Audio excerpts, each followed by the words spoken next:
Bom, a gente começa, infelizmente, com notícias muito duras que chegam de Minas Gerais. Pelo menos 2 pessoas morreram em um incêndio na Santa Casa de Belo Horizonte. A Tayana Ribeiro está por aqui para trazer todos os detalhes durante a noite, né, e madrugada. É uma situação muito complicada na capital mineira. Conta mais para a gente, Tayane. Sim, realmente lamentável. Estão no IML os corpos dos 2 pacientes que morreram após o incêndio atingir o 10º andar da Santa Casa de Belo Horizonte na noite de ontem.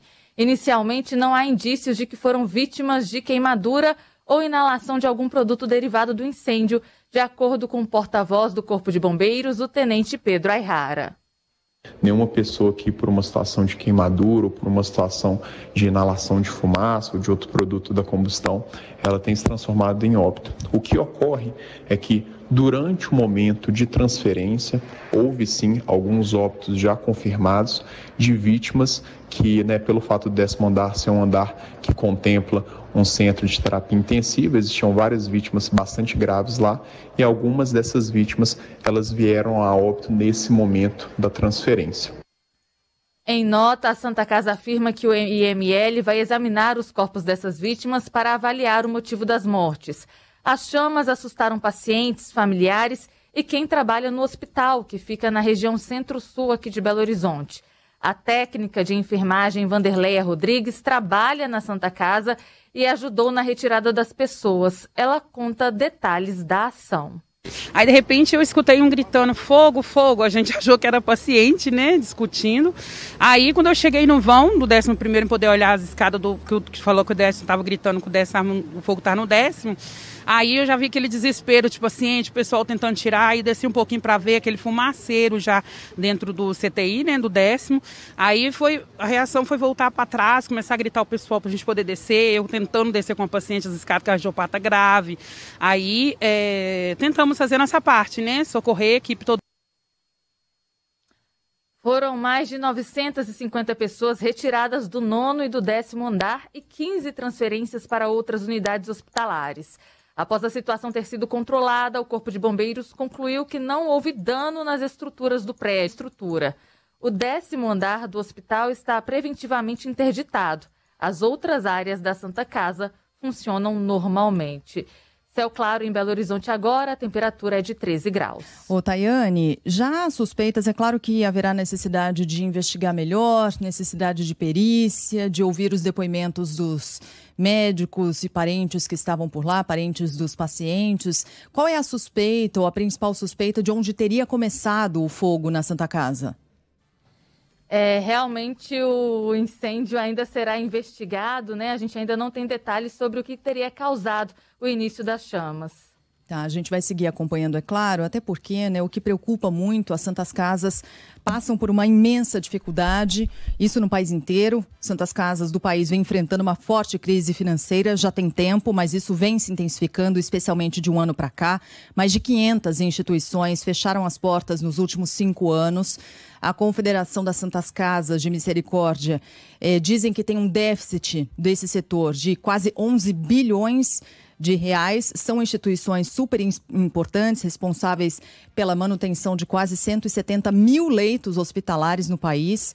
São 26 mil leitos de UTI, é muita coisa e é uma crise que, claro, coloca em risco a continuidade de tratamentos iniciados nesses locais e já em andamento. Uma preocupação grande com esse setor, com as Santas Casas em geral. O principal motivo da crise, de acordo com a Confederação, está na defasagem de cerca de 60% do valor gasto com a manutenção dessas instituições e os recursos recebidos do Sistema Único de Saúde. Então, o que é recebido não dá conta da necessidade que há de recursos para a manutenção dessas instituições. É claro que a gente não sabe se trata desse caso aqui, dessa Santa Casa, não é? Se não houve recursos suficientes para manutenção, como vinha acontecendo a manutenção de equipamentos e do prédio como um todo, mas por isso a necessidade de investigar. Mas a gente não podia deixar de falar sobre essa crise importante, grave, séria nas Santas Casas do país.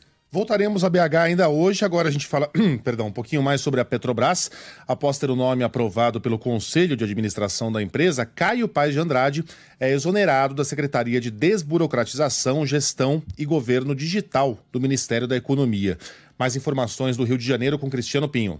Com a aprovação de Caio Paz de Andrade pelo Conselho da Petrobras para assumir a presidência da estatal, o presidente da República, Jair Bolsonaro, publica a exoneração dele do cargo de secretário de desburocratização do Ministério da Economia. A decisão consta em uma edição extra do Diário Oficial de ontem. A entrada de Caio Paz no Conselho da Petrobras foi aprovada por 8 votos a 2. E sua escolha como presidente por 7 votos a 3 durante uma reunião nesta segunda-feira. A estatal não confirmou se haverá cerimônia de posse. A Associação Nacional dos Petroleiros Acionistas Minoritários e a Federação Única dos Petroleiros entraram com uma representação na Comissão de Valores Mobiliários contra a nomeação. A alegação é que a indicação de Caio Paz ao Conselho não foi submetida à Assembleia de Acionistas. Após a eleição, a Petrobras informou, em comunicado ao mercado, que vai retomar os processos de venda das refinarias Abreu e Lima, em Pernambuco, Alberto Pasqualini, no Rio Grande do Sul, e Presidente Getúlio Vargas, no Paraná.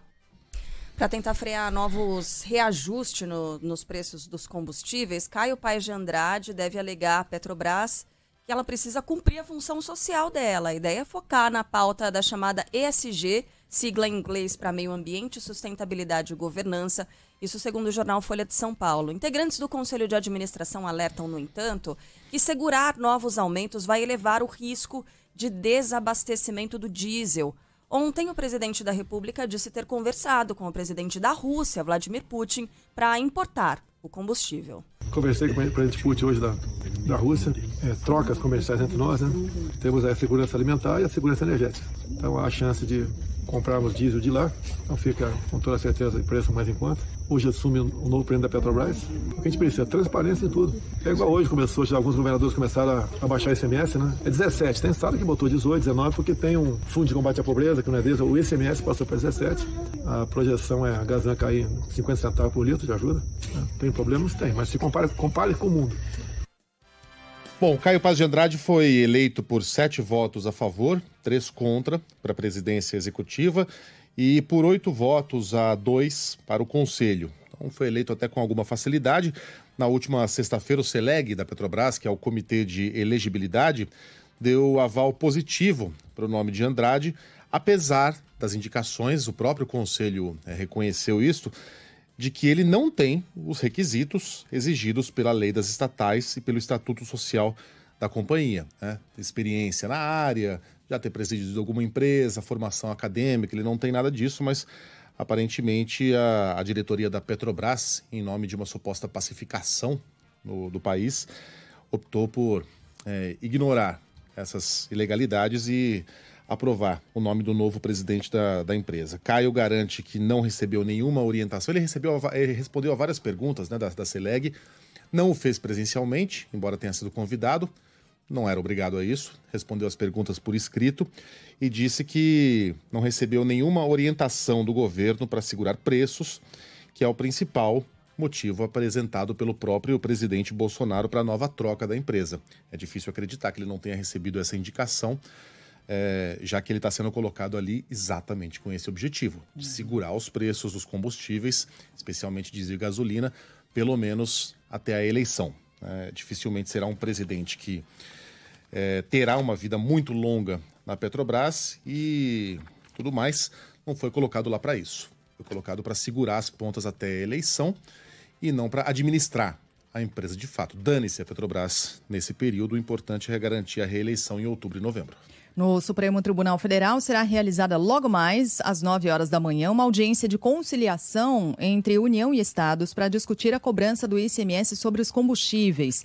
Na semana passada, o ministro Gilmar Mendes pediu que as duas partes compareçam com propostas depois da sanção do projeto, limitando a alíquota do imposto entre 17% e 18%. Até agora, poucos estados mexeram no ICMS, entre eles São Paulo. A gente até falou um pouco disso ontem, exatamente neste horário aqui. Quem tem mais informações é o Bruno Capozzi. Depois da audiência de conciliação no Supremo Tribunal Federal, mais estados devem anunciar decisões quanto à diminuição do ICMS sobre a gasolina. E a ideia é que seja feita uma medida conjunta através do Comitê Nacional de Secretários de Fazenda. O governo de São Paulo se antecipou e ainda ontem de manhã comunicou a redução do tributo de 25% para 18%. Segundo o Palácio dos Bandeirantes, a arrecadação terá um impacto de 4 bilhões e 400 milhões de reais.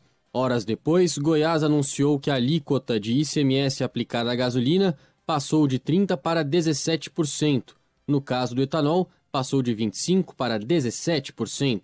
E do óleo diesel, de 16% para 14%. A estimativa de redução da arrecadação no estado até o fim do ano é de 3 bilhões de reais.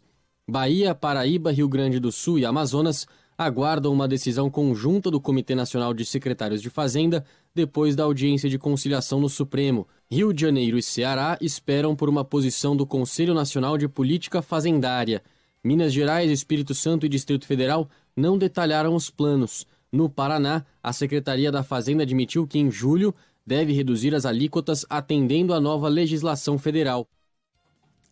Bom, em Goiás, a expectativa é que o litro da gasolina fique 85 centavos mais barato e do etanol 38 centavos. 85 em São Paulo, 85 centavos. Em Goiás? Isso, em Goiás. Em São Paulo, a expectativa do governo estadual é de uma queda de 48 centavos. E, de fato, a gasolina já está mais barata, mas, pelas informações que a gente tinha até agora, Lucas Josino, é de que não tão barata assim quanto esperava o governo estadual. O que você apurou pra gente? Bom dia. Fala aí, Megali. Bom dia para você, para Sheila, para a Carla e para os nossos ouvintes. Pois é, tá mais barato em alguns lugares, mas em outros não. E muitos ouvintes da Band News FM querem saber justamente por que em uns lugares sim e outros não. Essa é a pergunta de milhões. Mas a gente tem a resposta. Justamente porque as distribuidoras ainda estão com o estoque antigo, com ICMS que não foi alterado, de 25%, estão repassando ainda mais caro para os postos e os postos, justamente, consequentemente, também passando mais caro para os motoristas. A gente recebeu e teve acesso a alguns e-mails de distribuidoras passando para os postos que a diminuição vai ser de 41 centavos, não aqueles 48. E aí os postos, nos próximos estoques, vão vender também um pouco mais barato. Isso deve demorar até 5 dias. Mas em alguns lugares já está, sim, com um preço mais baixo. Agora, por que não 48 centavos? Porque as distribuidoras não ajustaram ainda esse valor.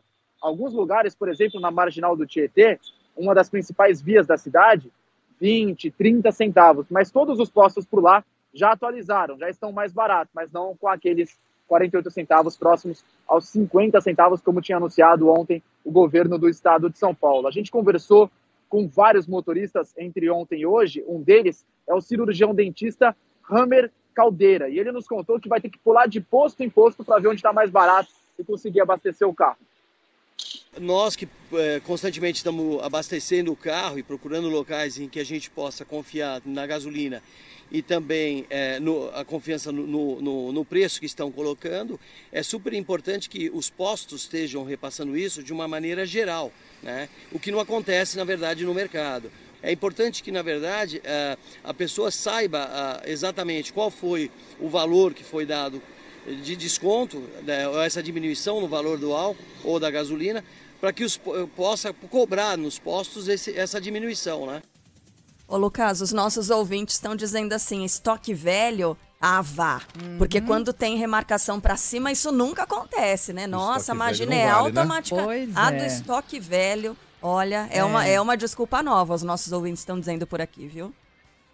Você vê o argumento, né, Carla? Você sabe que quando aumenta, não precisa desse processo, já aumenta direto no posto de combustível, justamente porque um aumenta, o outro aumenta, e assim o mercado se regula muito mais rápido. Agora, quando abaixa, demora muito mais. Por isso que a sugestão para os nossos ouvintes é passar de posto em posto, anotar, para saber onde está mais barato e onde não está. Nesse posto aqui, por exemplo, que fica na Zona Leste, que eu falo ao vivo, R$ 6,89 o litro da gasolina, ainda não reajustou. O dono do posto disse que deve acontecer no período da tarde, quando vai acabar o estoque.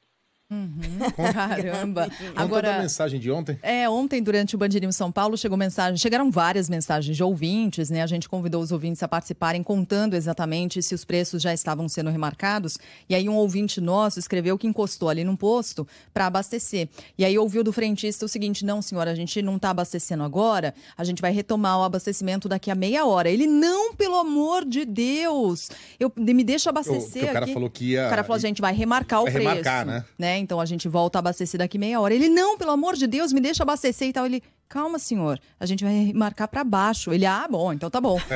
Mas quando é assim, a gente até desconfia, né? A esmola é muita. Ele não sabia que ia acontecer isso. Eu tava ouvindo o Lucas Josino ontem no Jornal da Band, conversando com um frentista, e era justamente esse o papo, né, Lucas? Que os frentistas agora estão trabalhando como jornalistas, porque eles têm que ficar informando para os motoristas qual é o preço e tal, se já remarcou, se não remarcou. Aí o frentista te falou outra coisa, né? Na resposta ali que você colocou na matéria. Não só jornalista. Mas também psicólogo, viu? Porque é a ponta final, né, Carla? Não tem jeito. É aquele que ouve. É o desabafo final do motorista. É o que sofre, mas agora, quando baixar em todos os postos, aí sim, esse vai ficar com a orelha mais tranquila, porque não vai ouvir muita coisa. Valeu, Luquinha. Abraço pra vocês, até mais. Abraço. É verdade, gente. Pior é que é o frentista que acaba ouvindo mesmo, que aguenta, né? Nossa, coloquei R$100 e só deu isso, nem subiu ali. O ponteiro continuou no mesmo lugar, né? Terrível, terrível. Pois é, a gente continua falando sobre economia e situação difícil, né? Porque depois do adiamento, a PEC, que eleva o valor do Auxílio Brasil e cria um voucher para os caminhoneiros, deve ser apresentada hoje no Senado. Qual será o andamento disso, hein? Adriano Oliveira vai trazer mais informações. O senador Fernando Bezerra deve apresentar hoje pela manhã o relatório da PEC dos combustíveis. A expectativa é que o texto inclua um aumento de R$200 no Auxílio Brasil, passando assim dos atuais R$400 para R$600, além da criação do chamado voucher caminhoneiro, que deve ser de R$1.000. O relator também disse que vai incluir um reajuste do auxílio gás, que atualmente é de R$50 a cada 2 meses e que passaria para aproximadamente R$120 o valor médio de um botijão. Bezerra também declarou que retirou do texto a compensação financeira da União aos estados que optassem por zerar o ICMS do óleo diesel e do gás de cozinha. O senador estuda incluir no texto uma compensação financeira aos estados pelo transporte público gratuito de idosos, apesar do Estatuto do Idoso já estabelecer essa gratuidade. Se aprovadas, todas essas medidas vão valer até o fim deste ano. No entanto, a Câmara ainda precisa analisar a questão antes da medida ir para a promulgação do Congresso. Ontem, Bolsonaro editou um decreto para permitir que a Advocacia Geral da União dê a palavra final sobre as ações do governo nessa área. O objetivo é se blindar de eventuais crimes eleitorais com ampliação ou criação de benefícios, exatamente como o auxílio de R$1.000 para os caminhoneiros. Até então, os atos eram submetidos às consultorias jurídicas dos ministérios envolvidos nas discussões. Com a alta no preço dos alimentos, 1 em cada 4 brasileiros afirma que falta comida em casa. O dado mais recente de uma pesquisa divulgada pelo Datafolha. Entre os entrevistados, 26% disseram que a comida disponível nos últimos meses está abaixo do suficiente.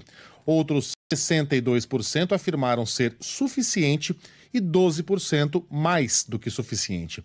Entre os que ganham até 2 salários mínimos, a sensação de insegurança alimentar atinge 38%. Para o presidente do Banco Central, Roberto Campos Neto, o pior da inflação já passou. Leandro Aislan. O presidente do Banco Central, Roberto Campos Neto, afirmou nesta segunda-feira que o pior momento da inflação já passou. A declaração ocorre após nova alta do IPCA, que acumula 12% nos últimos 12 meses. Apesar do aumento, Campos Neto afirma que a elevação média ficou dentro da expectativa e que as medidas do Banco Central para conter a subida de preços estão surtindo efeito. A gente ainda tem no Brasil um componente de aceleração de inflação. Os últimos 2 números foram, acho que pela primeira vez, dentro da expectativa. A gente acha que o pior do momento da inflação no Brasil já passou. A gente tem algumas medidas que estão sendo desenhadas pelo governo que a gente precisa entender qual vai ser o efeito dessas medidas no processo inflacionário e ainda não está claro. Mas é importante dizer que o Brasil fez o processo antecipado. Acreditamos que a nossa ferramenta é capaz de frear esse processo inflacionário e vai frear o processo inflacionário, e a gente acha que grande parte do trabalho já foi feito. Bem, vamos agora falar sobre o escândalo no MEC. Com 28 assinaturas, o requerimento para a abertura da CPI do MEC pode não ser apresentado hoje como estava previsto. O objetivo é investigar a atuação dos pastores Arilton Moura e Gilmar Santos, acusados de cobrar propina para liberar verbas do Ministério da Educação na gestão de Milton Ribeiro. Os 3 chegaram a ser presos na semana passada, mas foram liberados por decisão da Justiça. Márcio Rocha tem os detalhes. O senador Randolfo Rodrigues ainda espera a assinatura de 2 colegas para apresentar o requerimento de instalação da CPI que vai investigar as suspeitas de irregularidades no Ministério da Educação. Randolfo declarou que espera os senadores Otto Alencar e Marcelo Castro, esse último presidente da Comissão de Educação da Casa, para só assim apresentar o documento para a mesa diretora. 28 senadores já assinaram o requerimento para a criação da CPI. Randolfo espera conseguir esse apoio até esta terça-feira e defendeu que a comissão já deveria ter sido instalada antes. Então esses fatos não mudam. Se esses fatos não mudam, se torna imperioso, desde fevereiro ou desde março, a instalação dessa comissão parlamentar de inquérito. Pois é, vai ganhando força a possibilidade da criação da CPI, por mais que ela talvez não seja apresentada hoje, isso pode acontecer nos próximos dias, até porque Rodrigo Pacheco, presidente do Senado, não parece estar disposto a criar dessa vez grandes obstáculos para a abertura de uma comissão parlamentar de inquérito. Ele o fez na época da CPI da Covid, obrigou a entrada do STF em jogo, sendo que todos os requisitos para a criação da CPI estavam presentes ali e estão presentes agora também. A saber, um fato determinado, há uma penca deles nesse escândalo envolvendo o Ministério da Educação, um quórum mínimo de abertura, também conhecido como número mínimo de assinaturas, no caso 1/3 do Senado, 27, Randolph já tem à disposição 28, e um prazo. Aí o prazo é determinado pela própria mesa diretora do Senado. Então não será uma surpresa se a gente realmente observar a criação de uma CPI faltando 3 meses para uma eleição presidencial. Em depoimento à Controladoria Geral da União, servidores do Ministério da Educação relataram desconforto com a atuação dos pastores Arilton Moura e Gilmar Santos no MEC. Segundo eles, os dois tinham um comportamento estranho. Por isso, eles chegaram a alertar o então ministro Milton Ribeiro várias vezes sobre o perigo que a dupla representava. Mesmo assim, Arilton Moura, de acordo com esses servidores, era recebido com frequência no gabinete e até na casa do ministro. E ele chegou, inclusive, a viajar em aviões da FAB. Milton Ribeiro chegou a oferecer até um cargo no MEC para o pastor, que teria recusado por causa do baixo salário de R$6 mil. Arilton, então, reivindicou outro posto e foi indicado para ser gerente de projetos da Secretaria Executiva do Ministério da Educação, onde receberia R$10 mil. O caso foi relatado à CGU pelo atual ministro Vitor Godoy, que na época era secretário executivo do MEC. A nomeação, no entanto, foi barrada pela Casa Civil. Com isso, outro envolvido no esquema, Luciano de Freitas Mussi, assumiu o cargo. A ministra do STF manda a Procuradoria-Geral da República se manifestar sobre o pedido de investigação de Jair Bolsonaro. Natália Pazzi. A ministra Carmen Lúcia, do Supremo Tribunal Federal, pede para a Procuradoria-Geral da República se manifestar sobre a possibilidade de investigar o presidente Jair Bolsonaro no escândalo do Ministério da Educação. O questionamento foi feito pelo deputado Reginaldo Lopes em outra ação que corre no STF. No documento, a ministra destaca que o parlamentar petista pede que, a partir das denúncias acompanhadas ao longo da última semana, seja intimada a PGR para que aconteça a investigação com o objetivo de apurar as condutas e responsabilidades de Bolsonaro. Agora, a ministra encaminha o pedido do parlamentar para que Augusto Aras se posicione. Um estudo da Fiocruz aponta que, em média, o Brasil perdeu 2 crianças com menos de 5 anos de idade por dia para a Covid-19. Andresa Buzani.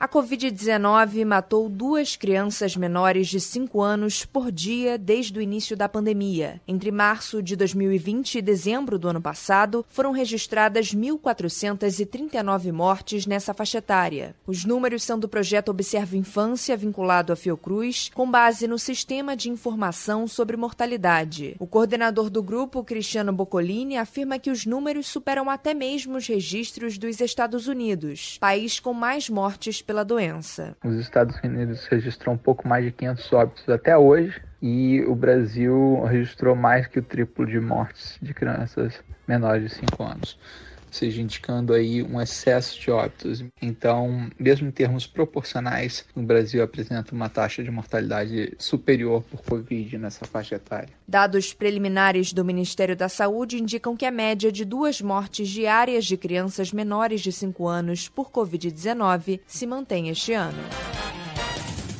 O Ministério Público de São Paulo decide apurar a conduta da enfermeira que violou o sigilo profissional ao vazar dados de Clara Castanho. No sábado, a atriz de 21 anos publicou um relato nas redes sociais e revelou ter sido estuprada, engravidado e entregue o bebê diretamente para adoção. Segundo a Promotoria de Justiça e Infância de Santo André, no ABC Paulista, todo o procedimento seguiu integralmente aquilo que está previsto no Estatuto da Criança e do Adolescente. O caso também é investigado pelos Conselhos Federal e Regional de Enfermagem. O hospital onde Clara ficou internada, por sua vez, abriu uma sindicância interna.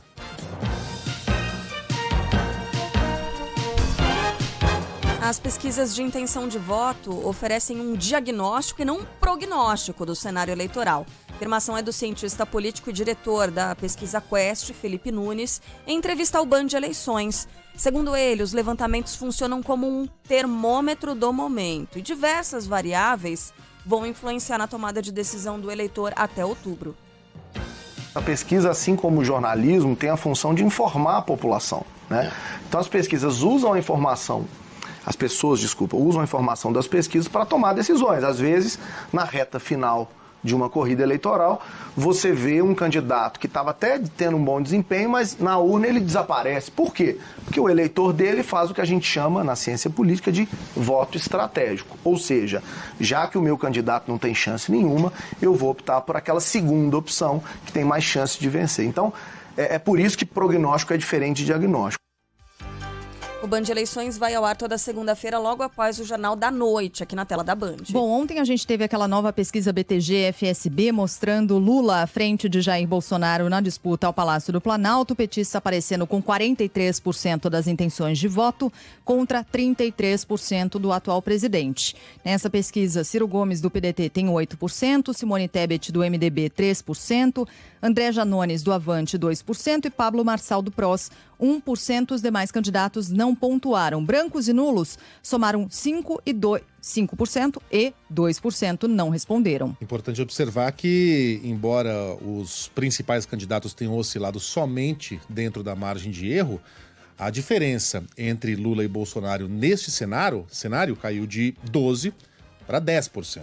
Então, não só o presidente não foi afetado pelos escândalos de corrupção no MEC, pelas mortes de Bruno e Dom na Amazônia, como conseguiu numericamente tirar um pouquinho de diferença em relação a Lula. Na pesquisa espontânea, quando os nomes dos candidatos não são apresentados, Lula tem 39% e Bolsonaro 31%. Ciro Gomes, 3%, Simone Tebet, 1%, Janones, 1%. Em um eventual segundo turno, Lula venceria Bolsonaro por 52% a 37%. Essa pesquisa ouviu 2 mil eleitores entre os dias 24 e 26 de junho, com margem de erro de 2 pontos para cima ou para baixo. Na opinião do cientista político e colunista da Band News FM, Fernando Schiller, essas pesquisas eleitorais têm mostrado que o cenário já se mostra bastante consolidado, embora a campanha nem tenha começado oficialmente. Nós temos esse ano um índice de pessoas que se dizem já definidas bastante alto. Nós nem começamos a campanha eleitoral, já tem 73% dos eleitores que dizem que já estão definidos. Obviamente podem mudar eventualmente e tal, mas digamos assim, há uma certa propensão. Por quê? Porque a campanha foi muito antecipada, porque a campanha hoje é feita muito na internet, menos impacto, relativamente menos impacto da televisão, daqueles 2 meses finais. E para o cientista político Antônio Lavareda, um dos principais motivos para que Lula siga na liderança das pesquisas eleitorais é aquilo que ele chama de avaliação retrospectiva do eleitorado. Lula leva vantagem nessa eleição no momento, até aqui, porque o seu governo, retrospectivamente, é avaliado de forma substancialmente mais favorável que o atual governo do presidente Jair Bolsonaro. Trocando em miúdos, é disso que se trata essa eleição.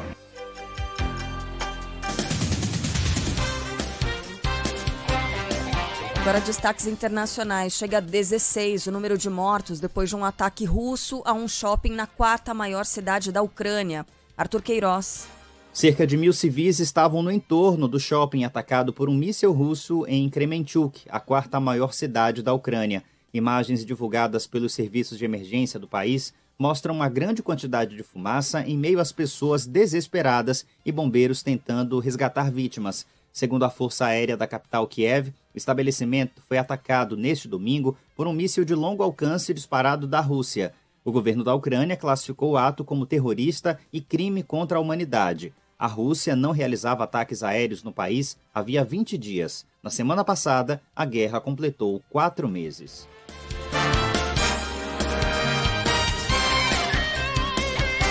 De esporte agora, o técnico Tite concedeu uma entrevista exclusiva à Band News FM, concede uma entrevista exclusiva à Band News FM. Aline Fanelli traz os detalhes. Fala aí, Aline. A Band News FM entrevista de maneira exclusiva hoje Tite, o técnico da seleção brasileira. Às 11 da manhã, ao vivo no nosso canal no YouTube e no Band News Station, Bruno Camarão, Fábio França e eu conversaremos com o Tite sobre a preparação da equipe canarinho para a Copa do Mundo do Catar. A gente vai saber a perspectiva da comissão técnica, as possíveis convocações e como a seleção chegará dias antes ao Catar para a competição buscando o hexacampeonato. E começam hoje as oitavas de final da Libertadores. Tem Corinthians, hein, Sheila? O que você acha, hein, Tite, disso? Como é bonito. Esse torneio é maravilhoso, né? Às 7h15. O Megali que não seria. É bonito, eu me lembro ainda. Do quê? Era bacana, Libertadores. É? Pô, o homem não para, cara. Não. Às 7h15 da noite tem Atlético Mineiro e Emelec do Equador. Que futebol, cara.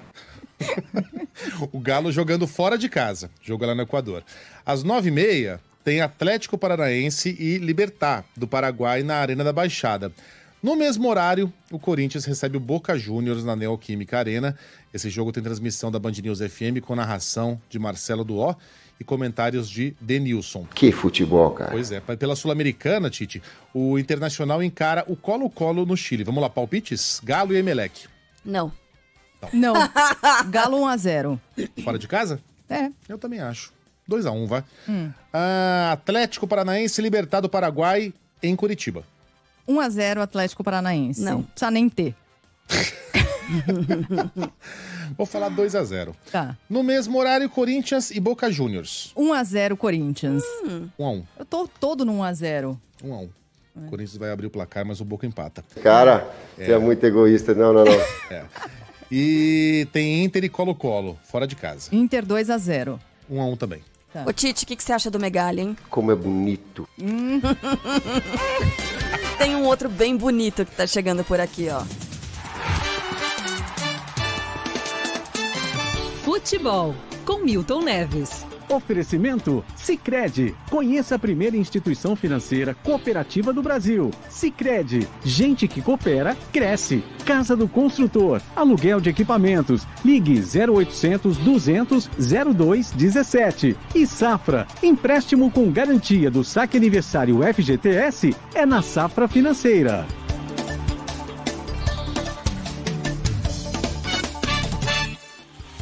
Fala, Milton, bom dia. Bom dia, Megali. Como é que é, Megali? Oi, Carla Bigato. Oi, Olá, Milton. Sheila Oi, Magalhães, Milton. nossa primeira-ministra, hein? Hoje não tem delongas aqui, Fala, não. Eu já tá vou bom, dar então os vai placares e não precisa nem ter jogo hoje à noite. Podem avisar lá como é bom. Tá. O Emelec pegando o Atlético Mineiro. O Galo ganha 2-0 lá em cima, até porque o Hulk vai voltar. O Atlético Paranaense, filiponicamente falando, olha, o homem tá numa grande fase. Atlético Paranaense hoje, 2, Libertad do Paraguai 0. E o Corinthians? Corinthians. Esse jogo vai ser exatamente nesta terça-feira. O Corinthians recebe o Boca Juniors. Mas o Boca hoje tá um time meia boca, hein, gente? Eu tô achando que... Vamos ver. Mas então, ou vamos aos placares, Corinthians vai ganhar hoje. Vai ganhar. O Cerro Porteño, lá do Paraguai, recebe o Palmeiras. E o Palmeiras, que não ganha de ninguém, vai ganhar mais uma. 2-0, tá bom? E o Talleres de Córdoba recebe o Colón de Santa Fé, placar final de 1-1. Vélez Sarsfield de River Plate, que agora o River, no Monumental de Nunes, contratou o Suárez, aquele atacante fazedor de gols e gosta de morder também a orelha e a cacunda do jogador. Chiellini que o diga, lá da Itália, né? Então, Vélez Sarsfield 0, River Plate 1. E o Tolima, ganha Tolima, porque, né, vamos falar, toliminado. Mas o Flamengo vai ganhar de 2-0, esse Tolima não é de nada. E o Fortaleza, amanhã, recebe Estudiantes de La Plata, com tanta história, hein? Vai perder pro Estudiantes de La Plata. Um abraço para vocês e até amanhã.